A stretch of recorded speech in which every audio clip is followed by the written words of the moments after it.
Hello, bienvenue dans ce nouveau vlog dans lequel je vais t'emmener dans mes carnets divers et variés.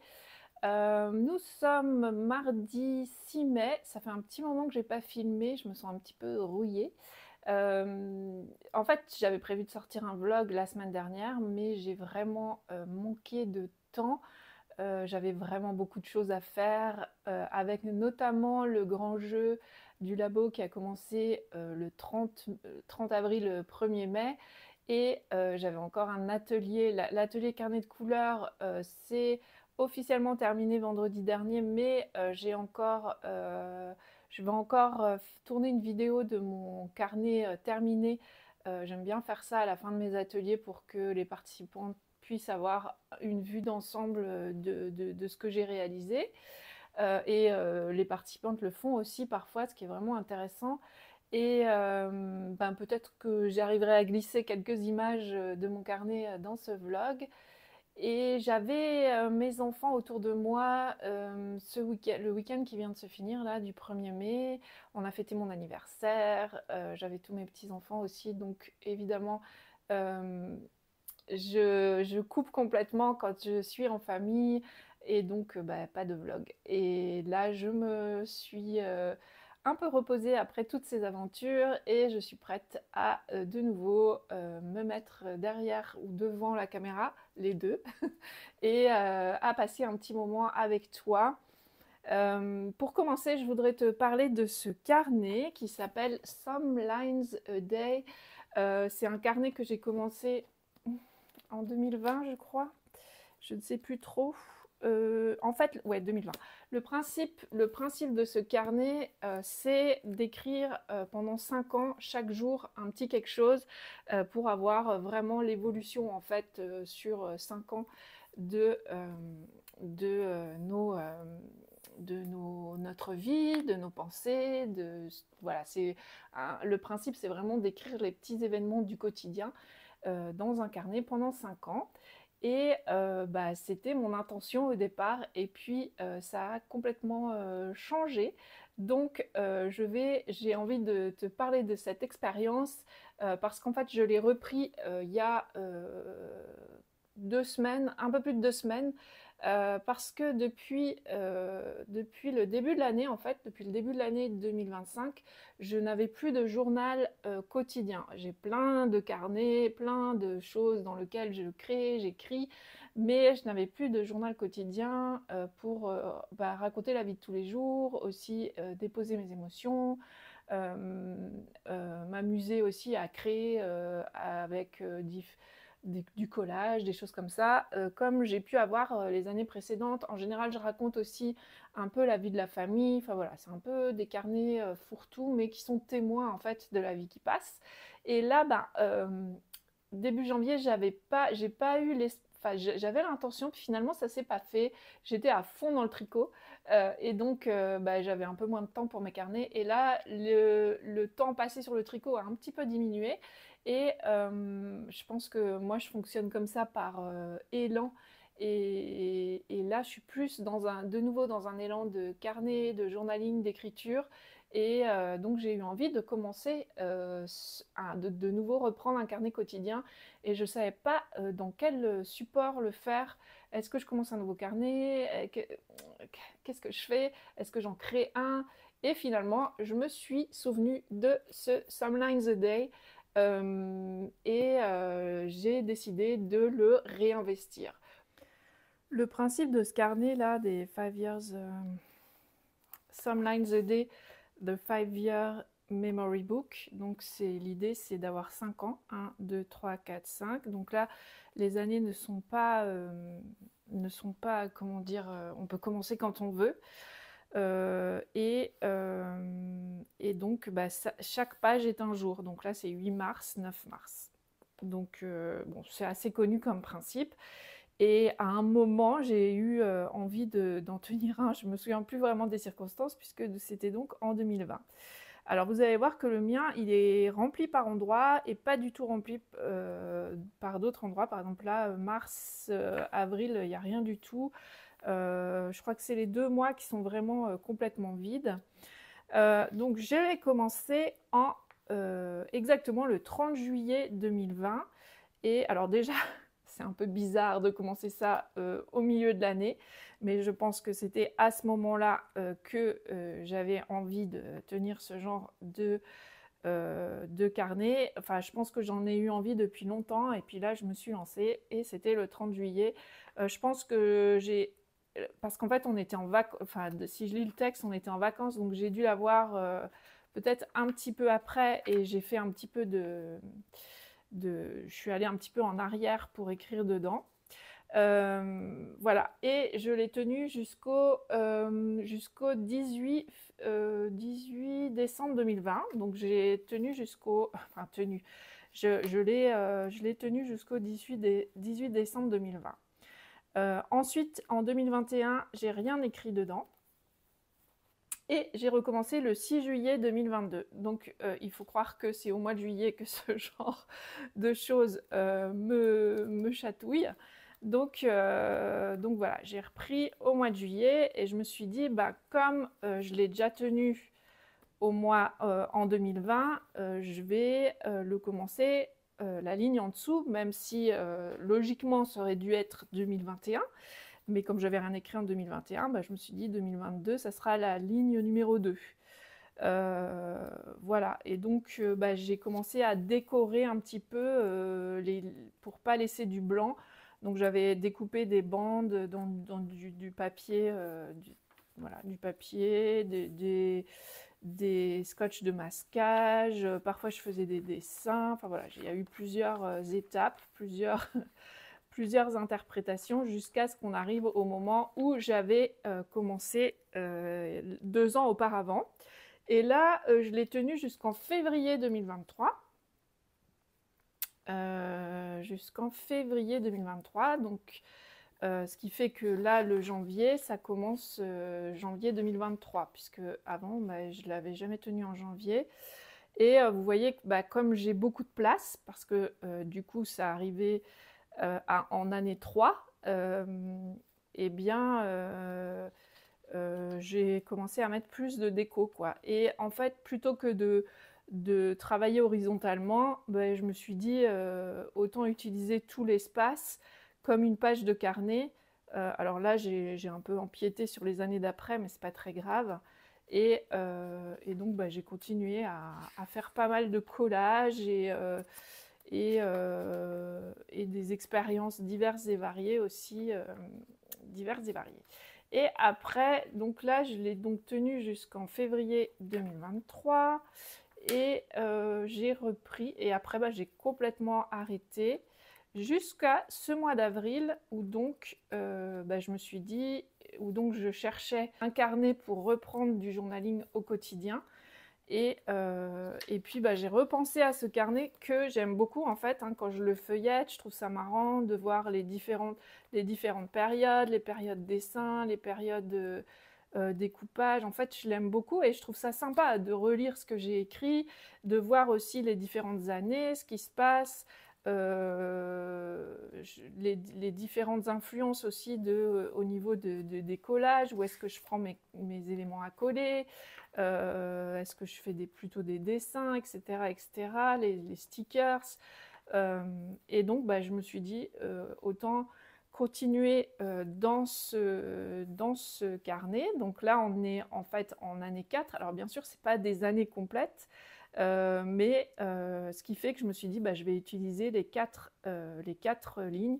Et il s'avère qu'en avril, j'avais encore jamais tenu ce carnet. Donc j'ai les 4 premières, donc ce qui fait que ça me fait quand même pas mal d'espace pour tenir et pour décorer et tout ça. Bah, du coup, j'ai fait pas mal de collages, j'ai repris des choses que j'avais créées à d'autres moments. Bon, là, j'ai un peu investi plus que prévu, mais c'est pas très grave. Voilà, j'ai fait des tests avec des encres de couleurs, des collages. J'essaye de travailler un peu sur les thématiques de couleurs là. Et donc j'ai commencé le 18 avril. Voilà un peu l'histoire de ce carnet. Donc vous voyez que j'avais envie de vous en parler parce que c'est vraiment pas le carnet parfait, c'est vraiment quelque chose que j'ai commencé, que j'ai abandonné, que j'ai recommencé, que j'ai re-abandonné. Donc, je sais que pour certaines, c'est un peu culpabilisant ce genre de choses.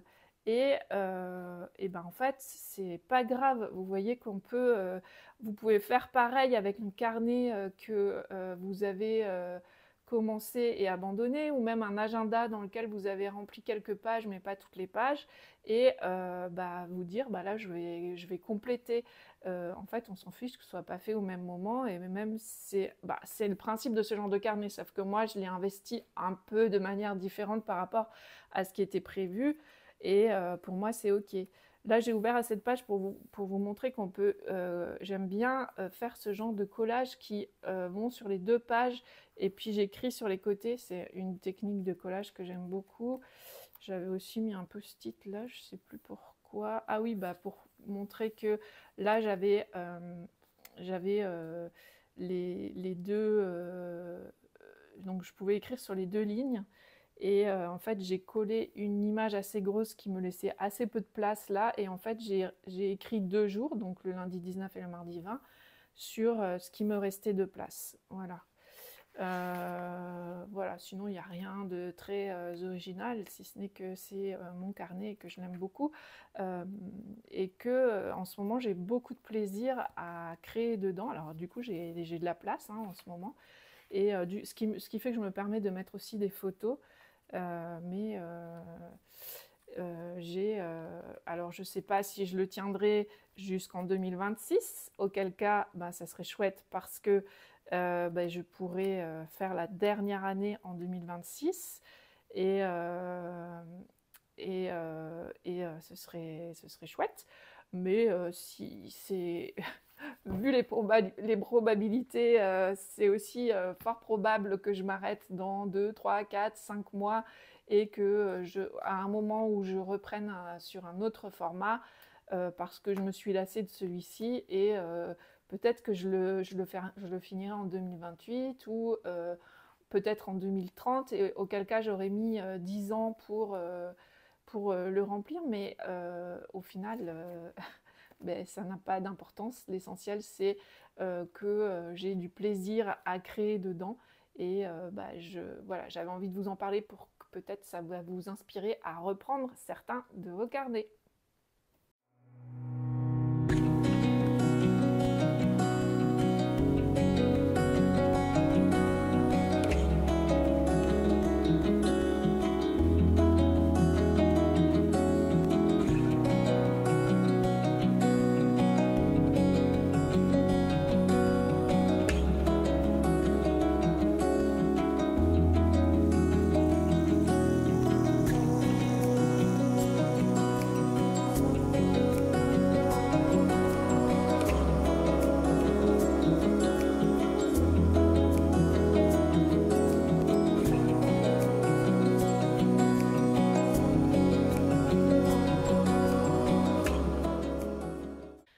Coucou, on est mercredi après-midi, et je viens, donc le 7 mai, et je viens répondre à quelques questions que vous m'avez posées dans les commentaires des précédentes vidéos, et qui, je pense, peuvent intéresser plus de personnes que seulement la personne qui a posé cette question. La première question qu'on m'a posée, c'est à propos de mon carnet de lecture. J'imprime les couvertures des livres que j'ai lus avant que je colle en fait sur la page où je viens faire le résumé du livre, comme ça, et on m'a demandé quelle imprimante j'utilisais. Donc j'ai une imprimante normale A4, une imprimante à jet d'encre tout à fait classique. Et donc je fais des montages pour avoir toujours ma miniature à la même taille, enfin la miniature de la couverture de livre. Alors soit donc je récupère les couvertures sur internet, je récupère l'image de la couverture, parce que j'ai pas toujours le livre en matériel, puisque je fais parfois des lectures numériques. Mais bon, sur tous les sites de vente de livres, on peut retrouver les couvertures. Et en général, en fait, moi, je prends sur le site Livre Addict, sur lequel j'ai un compte, ou sur Babelio, ça dépend. Et une fois que j'ai enregistré l'image, alors soit je fais un montage dans Canva parce que j'ai plein d'images à imprimer et du coup je mets toutes ces images sur une feuille A4 dans Canva et je peux vérifier la taille des images, etc. Et du coup j'imprime une feuille normale ou alors j'utilise carrément un document Word et j'importe mes images. Parfois j'ai du texte à imprimer aussi pour faire les titres de mes pages de journaux et donc je fais des montages et j'imprime. Alors parfois je n'utilise pas toute la page blanche, il reste du papier inutilisé, donc on pourrait penser que c'est un peu du gaspillage, mais en fait ces bouts de papier je les garde tous et je les réutilise quand je fais de la peinture, quand je fais de la jelly plate, quand j'ai besoin de feuilles de brouillon. Donc voilà, il n'y a pas de gaspillage. Donc on peut très bien se débrouiller pour imprimer des toutes petites images avec une imprimante tout à fait classique. J'ai pas d'expérience d'imprimante, des petites imprimantes Bluetooth. Je ne sais pas du tout ce que ça vaut. Et il y a très longtemps, j'ai eu une imprimante qui imprimait des photos 10-15, je ne me souviens plus de son nom. Et c'était plutôt une imprimante de qualité jusqu'à ce qu'elle ne refuse absolument de communiquer avec mon ordinateur. Moi, je fonctionne très très bien avec une imprimante tout à fait classique.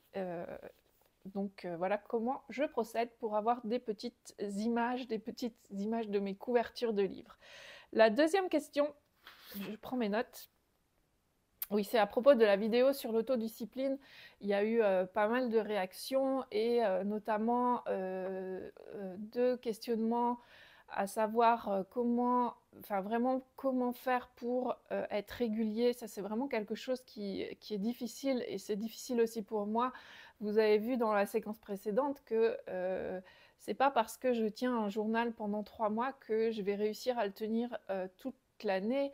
Et c'est pas grave. En fait, ce qui est important, c'est que vous ne ressentiez pas de frustration dans la pratique du journaling, la pratique de vos carnets créatifs et que vous puissiez vous épanouir et que ce ne soit pas simplement une source de frustration. Donc pour celles qui cherchent vraiment à instaurer une pratique, c'est-à-dire à pas voir les journées défiler et jamais vous n'avez le temps de pratiquer, je pense que c'est vraiment important de vous concentrer sur une seule pratique, un seul journal, un seul carnet, au moins dans un premier temps, et de vraiment au départ vous astreindre à venir créer dans ce carnet tous les jours, toutes les semaines, selon le rythme selon lequel vous voulez pratiquer. Et de ne pas vouloir mettre en place trop de choses d'un coup, mais vraiment de juste une petite chose. Et ça peut être une pratique de 10 minutes ou 15 minutes par jour. Et en fait, je pense que c'est en ressentant les bénéfices, la joie que ça vous apporte, le calme que ça vous apporte, les apprentissages. Si par exemple vous décidez de faire 15 minutes d'aquarelle par jour, forcément au bout d'un moment vous allez progresser. C'est seulement quand vous ressentirez les bénéfices que que votre cerveau va comprendre que c'est bien de faire de la place pour ces activités et qu'ensuite aussi vous allez pouvoir faire des choix en conscience, c'est-à-dire en sachant exactement pourquoi vous faites ces choix pour mettre de la place dans votre emploi du temps pour ces activités-là. Commencez seulement par une activité. Vraiment, c'est important, surtout si vous n'avez pas trop l'habitude de pratiques créatives comme ça. Vos journées sont remplies d'autres choses et c'est peut-être des choses tout à fait bénéfiques, mais si c'est très important pour vous de créer un journal parce que par exemple vous avez envie de raconter la vie de la famille ou parce que vous ressentez ce besoin de vous exprimer comme ça à travers les pages d'un journal, eh bien à un moment il va falloir un peu vous contraindre pour pouvoir le faire. Et il y avait une deuxième question toujours sur l'autodiscipline à propos des trackers. Alors, Pour moi, le tracker, il vient après, dans le sens pour voir la régularité, c'est comme presque si on a un tracker avec des petites cases et qu'on colorie les cases, c'est presque une récompense de voir les cases se remplir petit à petit. Mais je pense pas que c'est le tracker qui va nous faire passer à l'action. Ce qui peut nous aider à passer à l'action, c'est plutôt d'avoir des rappels. Ça peut être un rappel sonore sur votre téléphone, par exemple, hein, et vous faites sonner une alarme tous les jours à l'heure à laquelle vous voulez pratiquer, par exemple, dans votre carnet.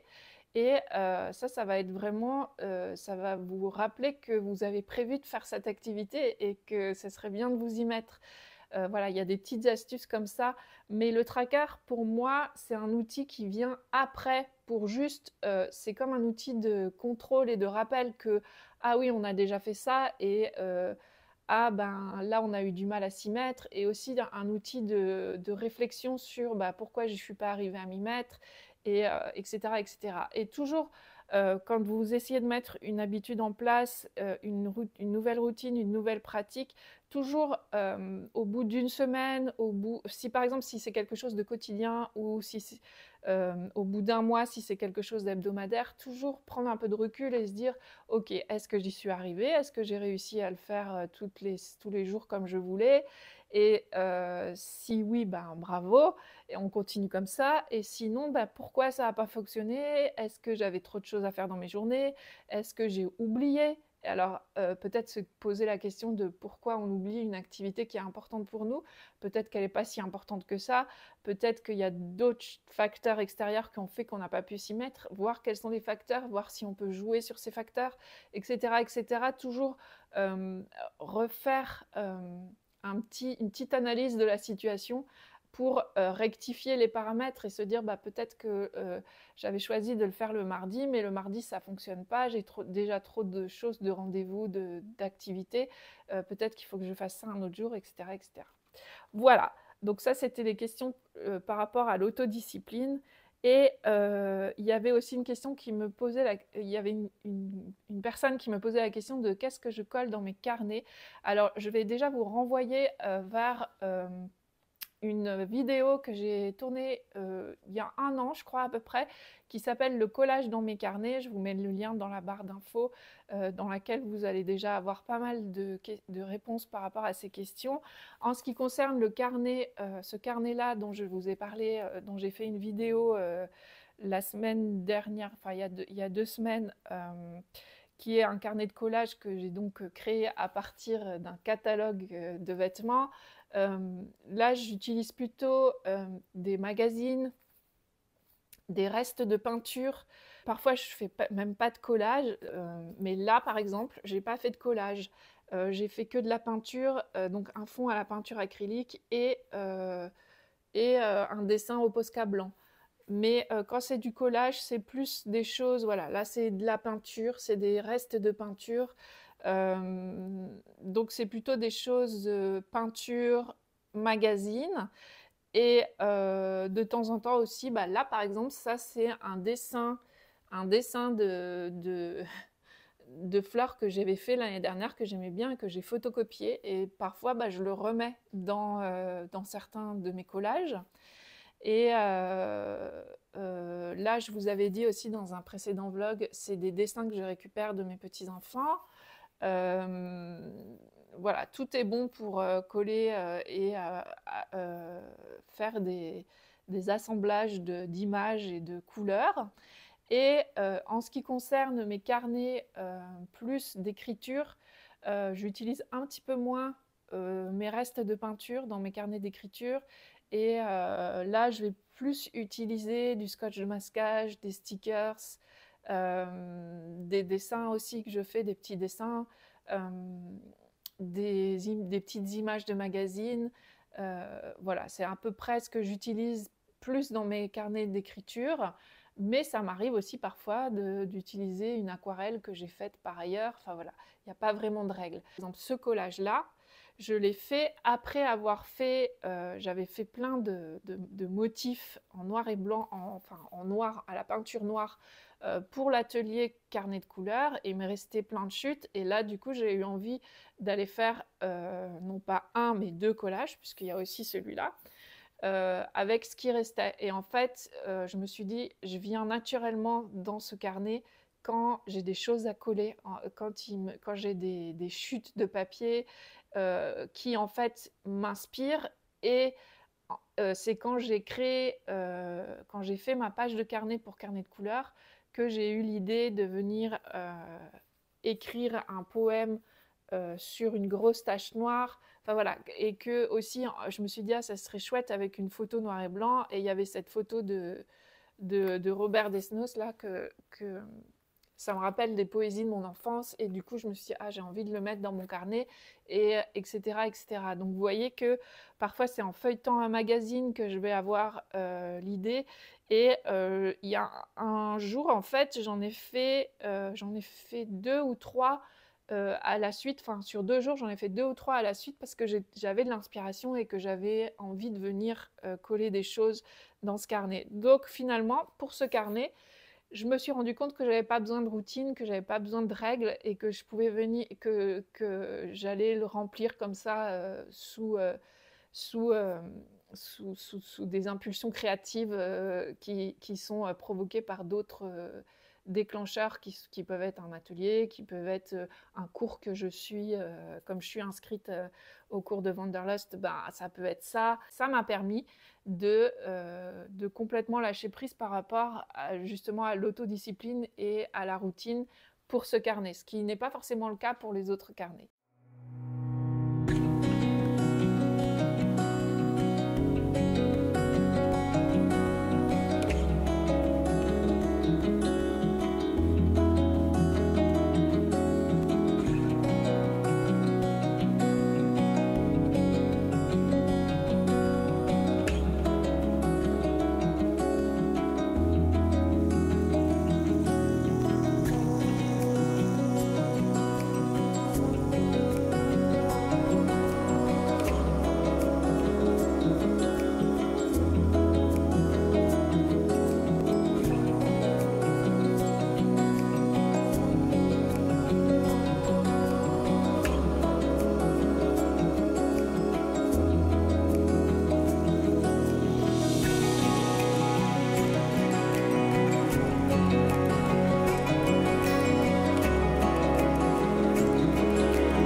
Coucou, on est vendredi fin de matinée, et je viens clôturer ce petit vlog en te parlant de mon carnet du grand jeu du labo, parce que j'ai plusieurs trucs à dire à propos de ce carnet. Déjà, il fait partie, la réalisation de sa structure. Je t'ai montré quelques images en gros plan parce que j'ai pas filmé la réalisation, parce que c'était la première fois que je faisais ce genre de structure avec un dos plat comme ça.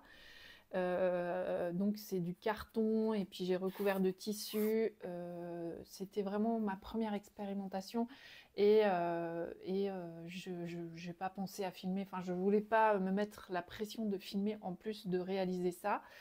Même si c'est en fait pas très compliqué, donc je pense que j'en referai d'autres parce que j'aime beaucoup le résultat. Bon, déjà, le tissu que j'ai utilisé, c'est du wax, donc c'est plutôt sympa. Je ne sais pas si vous avez déjà vu dans les vlogs, mais j'ai des coussins, c'est une chute en fait, des coussins que j'avais fait dans ce wax. Et bon, il y a des petites choses à rectifier, par exemple là, la largeur du dos. J'ai fait un peu trop large par rapport au nombre de feuilles que j'ai mis. Je pense qu'il faut que j'utilise du carton un peu plus épais. Enfin voilà, il faut que je fasse. Bah, c'est comme un apprentissage, hein, donc il y a du tâtonnement expérimental, mais je suis contente parce que euh, une de mes volontés, un de mes objectifs de l'année 2025, c'était justement de tester des nouvelles techniques de reliure, de progresser en reliure, de faire des choses de plus en plus jolies et bien finies en fait. Un peu plus que les carnets que j'ai l'habitude de faire, même si je les aime beaucoup, mes carnets. Donc ça, c'était mon carnet du grand jeu du labo de l'année dernière. Donc c'est un simple carnet, je ne sais même plus si j'avais agrafé ou cousu. J'avais peut-être quand même cousu. Non, j'avais cousu. Mais voilà, après, c'est juste une couverture et puis j'ai cousu un carnet à l'intérieur.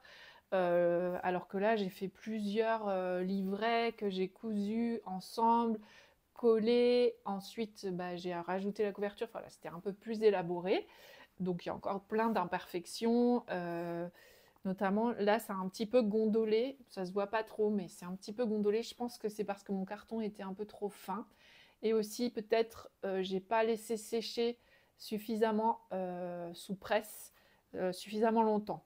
Parce que je suis quelqu'un d'impatient et je voulais voir le résultat. Et comme on utilise de la colle vinylique pour ce genre d'ouvrage, bah faut bien presser. Il y a beaucoup d'humidité en fait. Voilà, mais en général, je suis ravie de cette expérience et je vais en recommencer. Et je pense que un jour, je vous proposerai un tutoriel complet parce que là, en fait, je suis partie de plusieurs vidéos. Je vous mettrai les liens dans la barre d'infos. Mais du coup, j'ai combiné plusieurs vidéos. Donc, je vais trouver ma méthode et puis avec mes outils parce que il y a une des vidéos que j'ai consultées, c'est un professionnel. Donc, forcément, il a d'autres outils que moi. Moi, je fais un peu avec les moyens du bord. Mais c'est toujours intéressant de voir les professionnels parce qu'ils donnent vraiment de bons conseils. Et il y a une autre vidéo pour toute la partie cousue. Là, c'est quelqu'un qui bricole comme moi, mais elle a pas utilisé tout à fait non plus la même chose. Enfin, j'ai adapté quoi. Mais en fait, elle faisait pas la couverture que je voulais faire, donc c'est pour ça que j'ai mixé les deux. Et je voulais aussi vous en parler parce que c'est un carnet donc qui est lié vraiment à une aventure. Et je trouve que ça peut être vraiment sympa de faire un carnet juste pour une occasion, pour raconter comment ça se passe, pour être témoin. Ça devient un témoin de cette aventure. Ça fait, je crois on est au quatrième ou cinquième grand jeu du labo 2021. 2021, 2022, 2023, cinquième. Euh, et en fait, c'est seulement la deuxième année que je fais un carnet où je note tout. Euh, les noms des participantes, dans quelle équipe elles sont, le nom des équipes, toutes les règles du jeu, toutes les épreuves. Là, j'ai vraiment tout consigné et c'est vraiment chouette parce que je me rends compte avec le temps qui passe que je me souviens plus vraiment des premières éditions. Je m'en souviens vaguement, mais j'ai pris des notes un peu sur des vieux cahiers que j'ai pas forcément gardés. Je sais plus qui était là, qui n'était pas là, qui était dans quelle équipe, qui a gagné au tirage au sort, parce que les premières années c'était des jeux compétitifs, enfin, donc il y avait des gagnants, alors que là on fait un jeu coopératif, donc c'est un peu différent, mais bon, donc tout ça j'ai oublié. Et celui de l'année dernière, en fait, je vois aussi que je le consulte souvent pour me référer. Enfin, c'est une référence, en fait, par rapport à l'organisation et tout ça. C'est chouette d'avoir cette référence et ce souvenir. En même temps, c'est le souvenir d'un mois de mai particulier où j'ai fait des expériences créatives, où j'ai fait des tests de mise en page. Par exemple, cette page-là, c'est la façon dont j'ai disposé les choses. Je faisais des tests d'impression de stickers, j'avais jamais fait ça. Enfin, c'est anodin, hein, c'est pas très important, mais pour moi, c'est un repère en fait temporel. Donc c'est plein de choses ce carnet. J'y tiens pendant tout le mois aussi mes gratitudes et mes petites listes. Et je prends des notes sur ce qui se passe dans le jeu. Euh, je, je- je colle, je colle les textes que j'envoie aux participantes pour comme déclencheur d'écriture ou comme déclencheur de créativité, et des petites notes aussi sur ce qui se passe dans ma vie, mais vite fait quoi. Parce que j'ai aussi mon carnet quotidien que je vous ai montré en début de vlog. Donc c'est vraiment... En fait, je voulais vous en parler parce que bah, vous n'organisez pas forcément un grand jeu dans votre métier ou dans votre vie, mais vous pouvez, je me disais, je ferais bien ce genre de choses aussi pour, bah, par exemple, moi, tous les étés, je pars au même endroit depuis quelques années. Je rejoins mes parents, en fait, dans un gîte, dans un village de montagne. Et dans mes souvenirs, parfois ça se mélange un peu. Et je me dis, ah, je pourrais faire un tout petit carnet, parce qu'on part juste une semaine, où je raconte, en fait, je prends des notes un peu au quotidien pour raconter les anecdotes, en fait, du séjour. Donc ça peut être pour des vacances, ça peut être pour l'organisation d'une fête. Ça aussi, ça peut être vraiment chouette souvent, par exemple, je prends une grosse fête, c'est l'organisation d'un mariage. Bah, on garde des impressions, surtout si c'est nous la mariée, on garde quelques impressions du jour J, mais tout ce qui s'est passé avant, euh, c'est des choses qui nous engagent beaucoup en temps, parfois en argent, en émotion. Et si on ne prend pas de notes, on oublie très rapidement. Et pourtant, c'est une étape importante dans une vie. Et ça peut être intéressant de tenir un journal de bord, parce qu'en fait, c'est ça, hein, ce sont des journaux de bord d'un événement. Et ça peut être un tout petit événement ou un très gros événement. Et vous voyez là, à l'échelle de ma vie, l'organisation du grand jeu, c'est pas un très grand événement, mais je veux dire, si on prend ma vie depuis que je suis née, hein, euh, mais c'est quand même chouette d'avoir un souvenir de ce moment-là. Et en même temps, pour moi, ça a un double intérêt, parce que j'en fais aussi une expérience créative par le format du carnet, par ce que je mets dedans, par le côté, les choix esthétiques que je fais. Donc là, le grand jeu, bah, ça se passe en Écosse, donc voilà, j'ai mis un peu une touche écossaise. Alors, c'est vrai que j'aurais pu prendre un tissu écossais aussi, mais je n'avais pas ça sous la main, donc là, on est plutôt en Afrique, mais bon, c'est pas très important. L'essentiel, c'est de faire des expériences, en fait, et de tester des choses dans ce genre de carnet pour ensuite pouvoir les reproduire dans des carnets qui ont plus de valeur peut-être sentimentale, même si je me rends compte, en fait, après coup, que ceux-là aussi ont de la valeur. Voilà. Je vais vous laisser ici pour ce vlog. J'espère que ça vous aura plu, ce petit moment passé avec moi. Et on se retrouve très vite dans une nouvelle vidéo, soit un vlog, soit une vidéo. Je n'ai pas encore décidé. Salut!